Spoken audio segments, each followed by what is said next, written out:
Isang high-value individual ang arestado sa ikinasang bypass operation ng Quezon Provincial Drug Enforcement Unit sa Barangay Market View, Lucena City, madaling araw ng May 20, 2026. Kinilala ang sospek na si alias Isidro, 51 years old at residente ng Barangay Market View, Lucena City.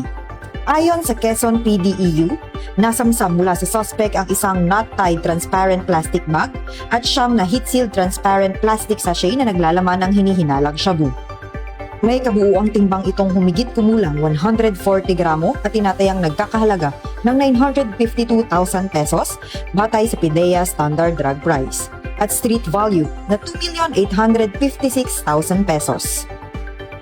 Mahaharap ang sospek sa kasong paglabag sa Section 5 at Section 11 ng Republic Act 9165.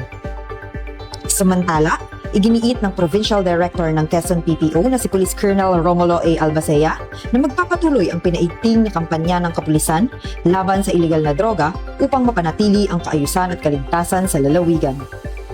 Patuloy namang pinaalalahanan ng Quezon PPO ang publiko na makipagtulungan at magbigay impormasyon kaugnay sa mga iligal na gawain sa kanilang komunidad. Mula dito sa lalawigan ng Quezon, ang inyong PNN correspondent, Patrolwoman Jessalyn T. Argoso.